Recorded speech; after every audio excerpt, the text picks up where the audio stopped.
Mike Tomlin has had very little success against the New England Patriots over the course of his head coaching career in Pittsburgh, with his Steelers having posted a 3-10 record against New England, a mark that includes an AFC Championship loss in 2017.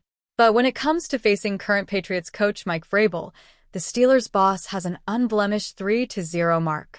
All 13 of those games against the Patriots came with Bill Belichick as New England's head coach.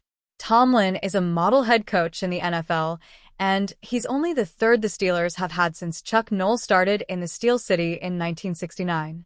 Tomlin is the league's longest-tenured head coach. The Patriots are riding high after last week's 33-27 victory over the Dolphins in Miami, the team's first win in South Florida in 6 years.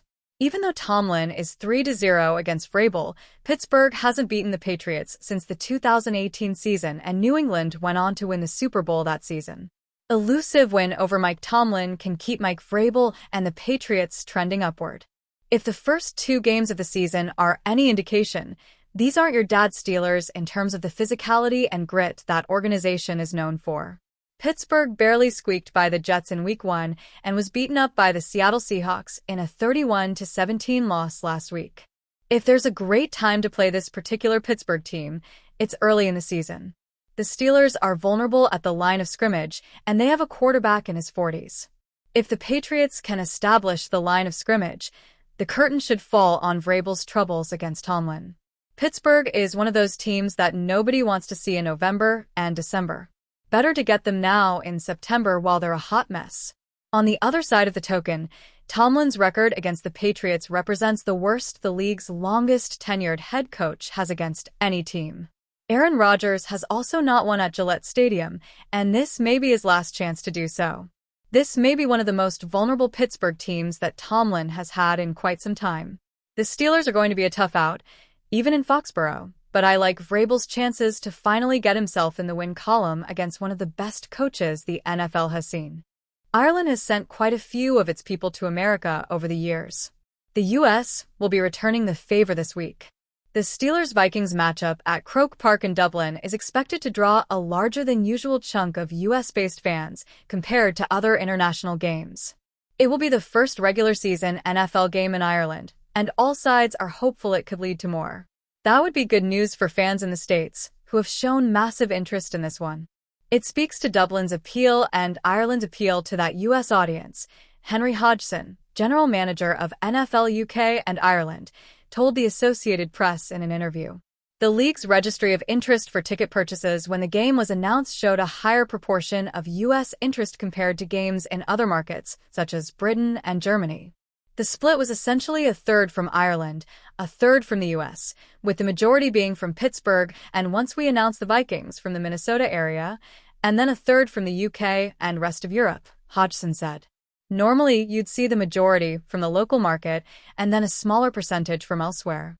Steelers fans might feel particularly at home, not only because the Rooney family ownership has Irish roots, but also because the team has opened a merchandise shop in the city. There might even be a few fans coming who attended Pittsburgh's 1997 preseason game at Croke Park. The capital city is also well-drilled when it comes to hosting American football fans, having staged college games for several years. Dublin is tracking to become the biggest ever NFL international game in hospitality sales, according to John Anthony, Executive Vice President of On Location, the NFL's hospitality partner. The deal is for one game followed by an evaluation period, Hodgson said, so no one is penciling in more Dublin games just yet. But there's optimism. That's a goal on both sides. I don't want to preempt an evaluation that we need to do on both sides about the impact that it has, but so far there's been a really strong partnership, said Hodgson, noting they've followed a similar course in other cities. The Gaelic Athletic Association, which owns Croke Park, stands to gain from an expected crowd of 75,000. Alan Milton, the GAA's head of communications, said, hopefully it will not be a one-off. The Irish government allocated up to €9.95 million, $11.7 million, to support the game, according to the Department of Culture, Communications and Sport, which said in a statement it is open to hosting future NFL games. The government projects the game will generate €64 million, $75 million, in additional economic activity for Ireland with a direct exchequer return on the state's investment of nearly 2-to-1, the Culture and Sport Department said. More than 30,000 international visitors are expected. It will also provide global exposure for Dublin and Ireland, with an expected TV audience in the US alone of up to 20 million viewers, the department's statement read. Irish Times columnist Dave Hannigan, however, said it's unfair for such a lucrative league to seek taxpayer funds. They're commercial juggernauts. Come to Dublin, make whatever you want from this experience or this enterprise, make as much money as you can, just don't charge the Irish people for it, Hannigan told the AP. Hodgson pointed to some elements of the funding that will remain in the market, like stadium upgrades. It's a business model that works, he added, and other cities are lining up to host games. The NFL brings in significant economic and social impact, Hodgson said. Ultimately, if that's what Ireland or Dublin or any other city is looking to do, to bring in the tourism and social impact that we can provide, and they're willing to make that outlay, that's how this works. Capacity will be reduced from the usual 82,300 in part because a standing section has been fitted with seats. The pitch was replaced following several concerts, Milton said.